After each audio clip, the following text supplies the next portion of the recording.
ನಮಸ್ಕಾರ ಎಲ್ಲರಿಗೂ, good morning. ಹೇಗಿದ್ದೀರಾ? ಐ ಹೋಪ್ ನೀವೆಲ್ಲರೂ ಚೆನ್ನಾಗಿದ್ದೀರಾ. Welcome to my channel. And friends, ಇವತ್ತು ಲಂಚ್ಗೆ ನಾನು ಬೀಟ್ರೂಟ್ ಪಲ್ಯ ಮಾಡ್ತಾ ಇದ್ದೀನಿ. ಬೀಟ್ರೂಟ್ ತುಂಬಾ ನ್ಯೂಟ್ರಿಷಿಯಸ್ ಫುಡ್ ಇದೆ. ಅದ್ರ ಜೊತೆ ಇದರಲ್ಲಿ ಸುಮಾರು ವಿಟಮಿನ್ಸ್ ಆ್ಯಂಡ್ ಮಿನರಲ್ಸ್ ಕೂಡ ಇದೆ. ಆ್ಯಂಡ್ ಇದು ನಮ್ಮದು ಬ್ಲಡ್ ಪ್ರೆಷರ್ ಆ್ಯಂಡ್ ಶುಗರ್ ಲೆವೆಲ್ಗೆ ಕಂಟ್ರೋಲ್ ಮಾಡುತ್ತೆ ಆ್ಯಂಡ್ ಮ್ಯಾನೇಜ್ ಮಾಡುತ್ತೆ. ಸೊ ಬನ್ನಿ, ಹೆಲ್ದಿ ಆ್ಯಂಡ್ ಈಸಿಯಾಗಿ ಬೀಟ್ರೂಟ್ ಪಲ್ಯ ಯಾವ ರೀತಿ ಮಾಡೋದು ಅಂತ ನೋಡೋಣ. ಸೊ ಇಲ್ಲಿ ನಾನು ಬೀಟ್ರೂಟ್ ಚೆನ್ನಾಗಿ ತೊಳೆದು ಕಟ್ ಮಾಡಿ ಇಟ್ಕೊಂಡಿದ್ದೀನಿ. ಆ್ಯಂಡ್ ಅದ್ರ ಜೊತೆ ಈರುಳ್ಳಿ, ಕರಿಬೇವು ಆ್ಯಂಡ್ ಹಸಿಮೆಣಸಿನಕಾಯಿ ಕೊಚ್ಚಿ ಇಟ್ಕೊಂಡಿದ್ದೀನಿ.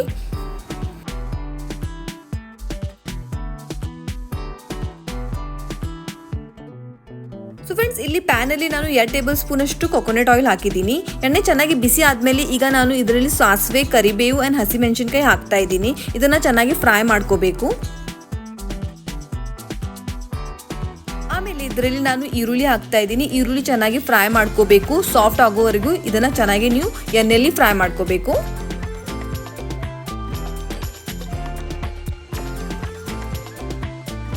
ಸೊ ಫ್ರೆಂಡ್ಸ್ ನೋಡಿ, ಈರುಳ್ಳಿ ಚೆನ್ನಾಗಿ ಫ್ರೈ ಆಗಿದೆ ಎಣ್ಣೆಯಲ್ಲಿ. ಈಗ ನಾನು ಇದರಲ್ಲಿ ಬೀಟ್ರೂಟ್ ಹಾಕ್ತಾ ಇದ್ದೀನಿ. ಇಲ್ಲಿ ನಾನು 2 ಮೀಡಿಯಂ ಸೈಜ್ ಬೀಟ್ರೂಟ್ ತೊಗೊಂಡಿದ್ದೀನಿ. ಈಗ ಇದನ್ನು ನೀವು ನೀಟಾಗಿ ಮಿಕ್ಸ್ ಮಾಡ್ಕೋಬೇಕು.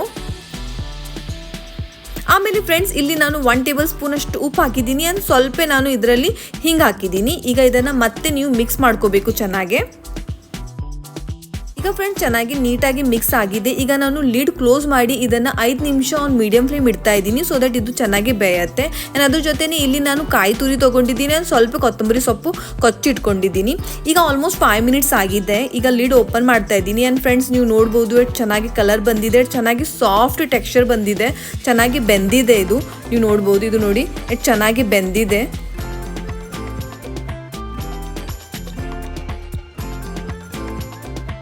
ಫ್ರೆಂಡ್ಸ್, ಈಗ ಇದರಲ್ಲಿ ನಾನು ಕೊತ್ತಂಬರಿ ಸೊಪ್ಪು ಹಾಕಿದ್ದೀನಿ, ಕಾಯಿ ತುರಿ ಹಾಕಿದ್ದೀನಿ. ಆ್ಯಂಡ್ ನಿಮ್ಗೆ ಬೇಕಿದ್ರೆ ನೀವು ಸಕ್ಕರೆ ಕೂಡ ಹಾಕೋಬಹುದು, ಆಪ್ಷನಲ್ ಇದೆ. ಅದನ್ನು ತುಂಬ ಚೆನ್ನಾಗಿ ಟೇಸ್ಟ್ ಬರುತ್ತೆ. ಸೊ ಈಗ ನಾನು ಸ್ಟವ್ನ ಆಫ್ ಮಾಡಿದ್ದೀನಿ. ಆ್ಯಂಡ್ ಇದನ್ನು ಚೆನ್ನಾಗಿ ಮಿಕ್ಸ್ ಮಾಡ್ತಾ ಇದ್ದೀನಿ ಮತ್ತೊಮ್ಮೆ. ಸೊ ಫ್ರೆಂಡ್ಸ್, ಈಗ ನಮ್ಮದು ಬಿಸಿ ಬಿಸಿ ಬೀಟ್ರೂಟ್ ಪಲ್ಯ ಇಸ್ ರೆಡಿ. ಸೊ ಇದು ತುಂಬಾ ಈಸಿ, ಹೆಲ್ದಿ ಆ್ಯಂಡ್ ಟೇಸ್ಟಿಯಾಗಿ ಆಗುತ್ತೆ. ಸೊ ನೀವು ಕೂಡ ನಿಮ್ಮ ಮನೇಲಿ ಒಂದ್ಸರಿ ಟ್ರೈ ಮಾಡಿ ನೋಡಿ. ತುಂಬಾ ರುಚಿಯಾಗಿರುತ್ತೆ. ಇದ್ರ ಜೊತೆ ನೀವು ಚಪಾತಿ, ರೈಸ್ ಏನು ಬೇಕದು ನೀವು ತಿನ್ಬೋದು. ತುಂಬಾ ರುಚಿಯಾಗಿರುತ್ತೆ. ಆ್ಯಂಡ್ ಫ್ರೆಂಡ್ಸ್, ಐ ಹೋಪ್ ನಿಮಗೆ ಈ ರೆಸಿಪಿ ಇಷ್ಟ ಆಗಿರಬೇಕು. ಸೊ ನಿಮಗೆ ಈ ರೆಸಿಪಿ ಇಷ್ಟ ಆದರೆ ನನ್ನ ವ್ಲಾಗ್ನ ಲೈಕ್ ಮಾಡಿ, ಶೇರ್ ಮಾಡಿ ಆ್ಯಂಡ್ ನನ್ನ ಚಾನಲ್ನ ಸಬ್ಸ್ಕ್ರೈಬ್ ಮಾಡಿ. ಮತ್ತೆ ಭೇಟಿ ಆಗ್ತೀನಿ ನೆಕ್ಸ್ಟ್ ವ್ಲಾಗಲ್ಲಿ. ಅಲ್ಲಿವರೆಗೂ take care, bye bye and thank you so much for watching. ನಮಸ್ಕಾರ ಎಲ್ಲರಿಗೂ.